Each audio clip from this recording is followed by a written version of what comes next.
मराठा विद्या प्रसारक समाज नासिक संचलित केटीचंद महाविद्यालय नासिक हिंदी विभाग की ओर से आप लोगों का स्वागत है। ये मैं भाग 1 विषय हिंदी पत्रकारिता, इस विषय के अंतर्गत आज हमें फीचर लेखन में फीचर लेखन के तत्व समझ लेने हैं। इसके पूर्व तुम लोगों ने फीचर लेखन संकलन सामग्री संकलन का परिचय कर लिया। अब हमें फीचर लेखन के तत्व समझने हैं। विद्यार्थियों, आप लोगों ने इसके पूर्व या फीचर लेखन का स्वरूप, फीचर लेखन के लिए सामग्री संकलन आदि का परिचय कर लिया। आज हमें फीचर लेखन के तत्व समझ लेने हैं। फीचर लेखन के 5 तत्व हैं, वह आप लोगों के सामने हैं। आप लोग जानते हैं कि फीचर लेखन में विषय की मूल वस्तु तक सीधे तथा तत्काल प्रवेश करने के लिए यहाँ फीचर लेखक को विशिष्ट ज्ञान की जरूरत होती है।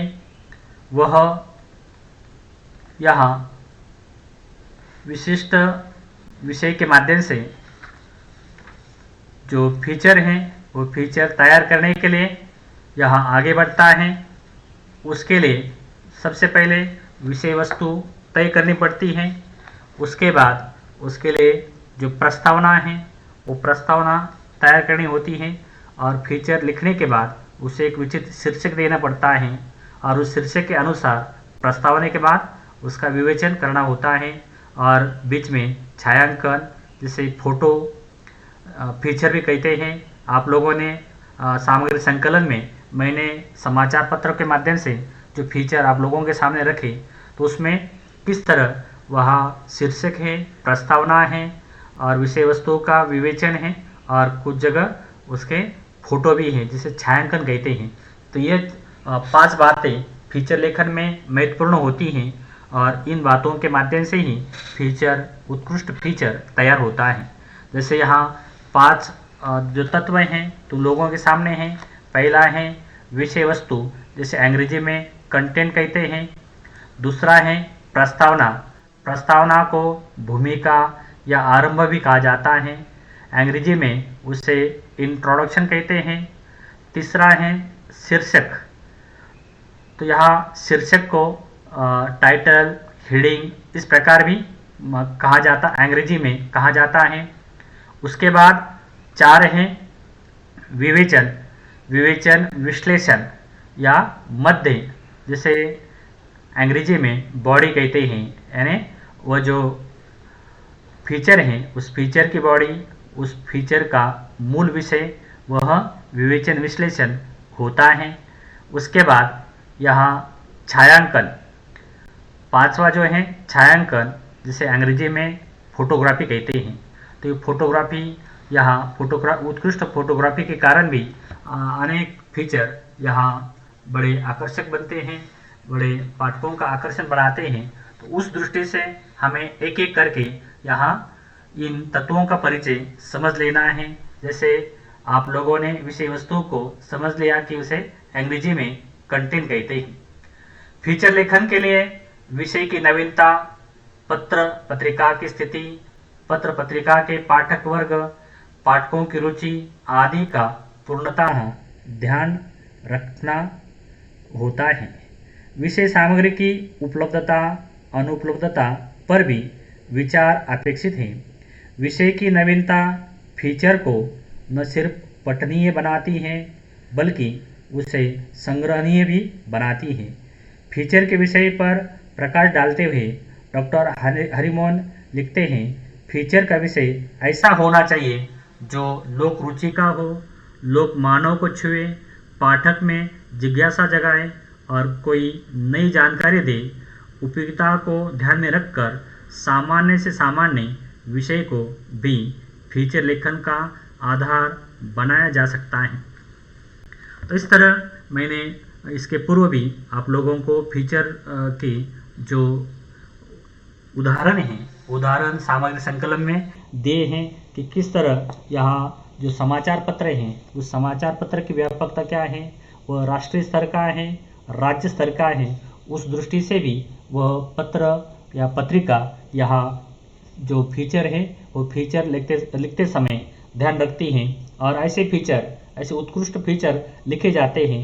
मुझे मालूम है कि भारत में जैसे हिंदी समाचार पत्रों में मुझे जो अच्छे फीचर लगे हैं वो जनसत्ता के हैं, नव भारत टाइम्स के हैं। इन समाचार पत्रों के माध्यम से यहाँ जो उत्कृष्ट फीचर लेके गए हैं वो आज भी संग्रही है, यानी संग्रह के लिए यहाँ उचित है। तो ऐसे जो फीचर हैं इन फीचरों को लेकर उन्होंने चित्रात्मक रूप में यानी छायांकन फोटोग्राफी के साथ यह दिए हैं। जैसे महात्मा गांधी पर उन्होंने एक माला चलाई थी।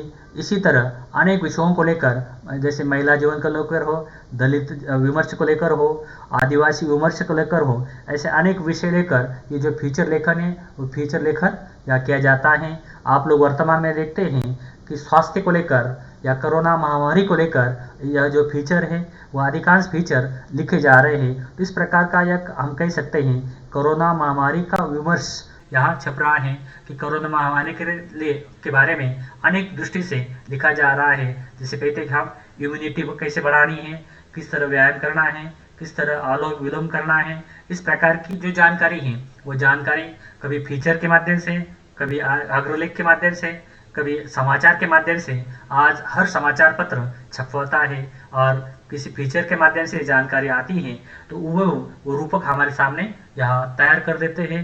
तैयार हो जाता है कि जैसे हम वह सब अनुभव कर रहे हैं वह सब हमारे आंखों के सामने घटित हो रहा है। इस तरह वो वास्तव जीवन या वास्तव अनुभव वो रख देते हैं और इस तरह हमें एक भावनामय दृष्टि से जोड़ देते हैं।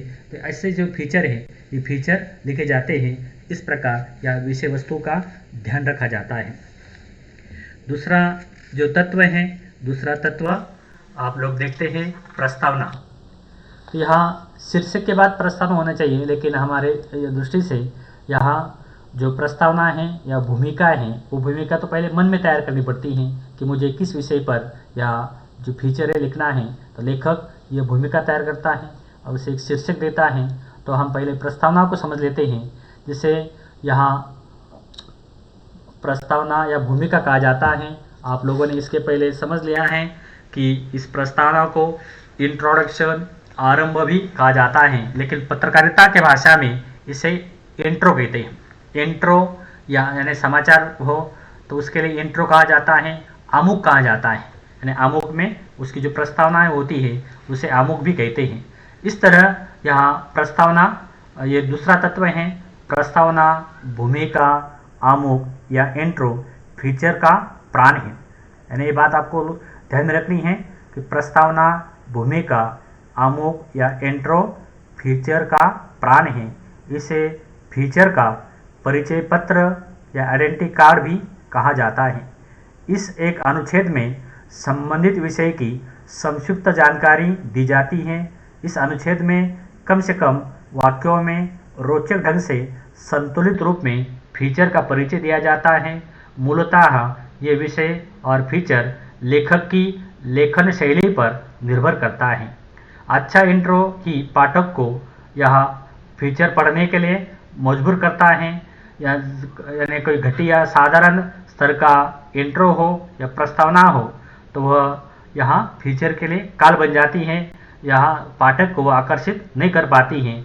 इंट्रो या फीचर की यानी प्रस्तावना जो है उसकी नाटकीयता, मनोरंजकता, भावात्मकता अथवा अलंकारिकता, अनायास यहाँ जो है फीचर को निर्जीवता में सजीवता का संचार कर देती है। पाठक की जिज्ञासा वृत्ति को जागरूक करने वाले प्रथम पंक्ति में ही पाठक को आकर्षित करने के लिए ये जो प्रस्तावना है श्रेष्ठ तथा स्तरीय मानी जाती है। इस दृष्टि से अनेक प्रकार से ये जो प्रस्तावना है, भूमिका है, आमुख है, इंट्रो है वो लिखा जाता है। जिसे सारयुक्त अग्रंश कहा जाता है, विशिष्ट घटनात्मक अग्रंश कहा जाता है, दृष्ट अन्वित अग्रंश कहा जाता है, लघु वाक्य अग्रंश कहा जाता है, प्रश्नात्मक अग्रांश कहा जाता है, विरोधात्मक अग्रांश कहा जाता है, सादृश्यमूलक अग्रांश कहा जाता है, चित्रात्मक अग्रांश कहा जाता है, प्रत्यक्ष भावान्वित अग्रांश कहा जाता है या नाट्यात्मक अग्रांश कहा जाता है। यानी यहाँ यह बात महत्वपूर्ण है कि जो विषय है उस विषय की दृष्टि से ये जो इंट्रो है, आमुख है या प्रस्तावना है वो लिखी जाती है और वो कई प्रकार की होती है। ऐसे 8-9 जो प्रकार हैं आप लोगों ने यहाँ सुने हैं। इसके बाद अगला जो तत्व है वो है शीर्षक, जिसे हेडिंग कहा जाता है, टाइटल कहा जाता है। तो फीचर का जो शीर्षक है वो भी उसका प्राण होता है। शीर्षक फीचर के सौंदर्य को ही नहीं बढ़ाता बल्कि उसके प्रभाव को भी द्विगुणित कर देता है। इसलिए बहुत सोच समझकर यह जो सावधानी पूर्वक जो शीर्षक है उस शीर्षक का चयन किया जाता है या उस फीचर को शीर्षक दिया जाता है।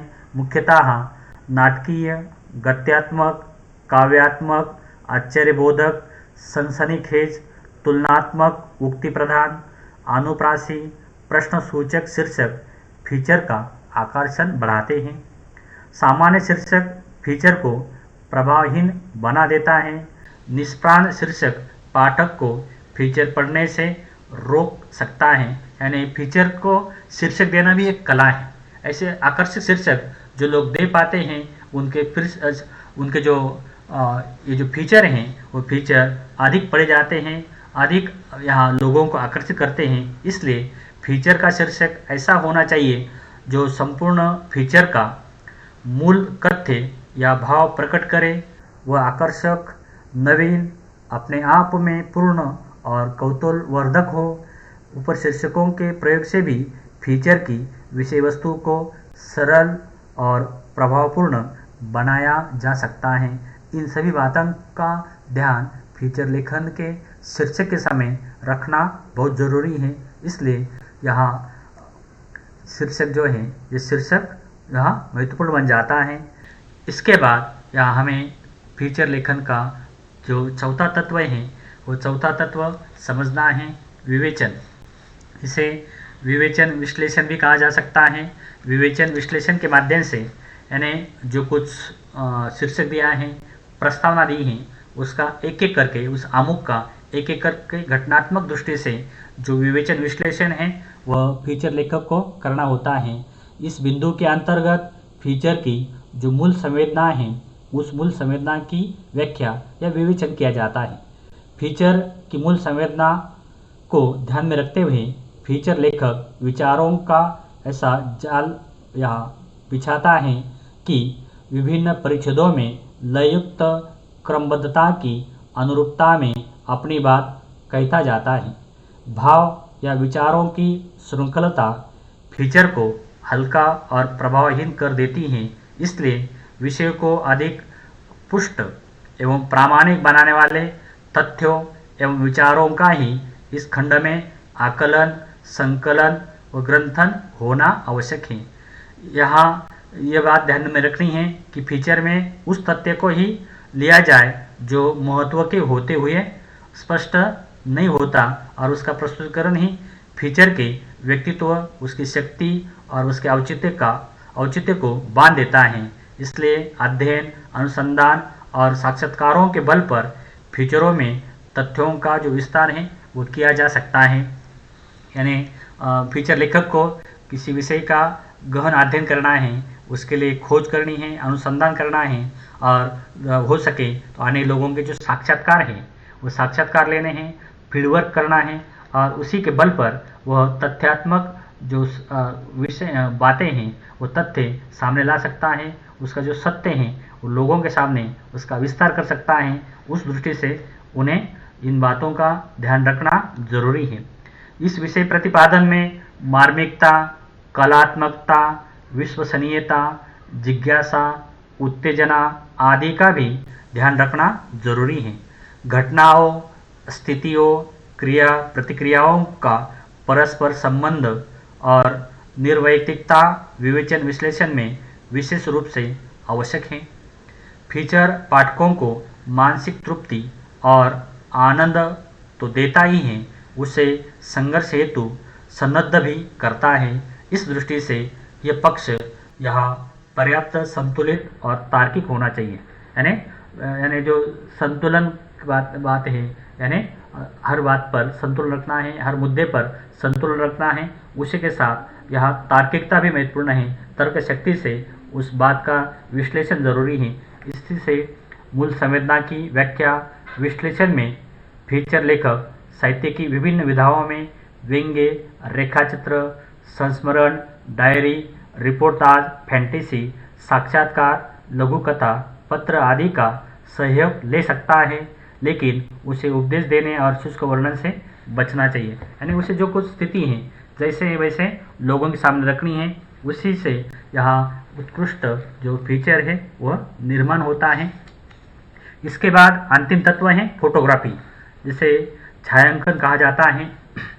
तो ये फीचर लेखन में छायांकन का भी बहुत महत्व है। यह दृश्यमूलक दृष्टि से यहाँ जो चित्र हैं वो चित्र यहाँ आकर्षक होते हैं। एक चित्र 1000 शब्दों के बराबर होता है, इसलिए उसका जो फोटो है वो फोटो यहाँ महत्वपूर्ण है। यह दृश्यमूलक प्रवृत्ति होने से फीचर की आत्मा छायाचित्रों में विशेष रूप से मुखर होती है।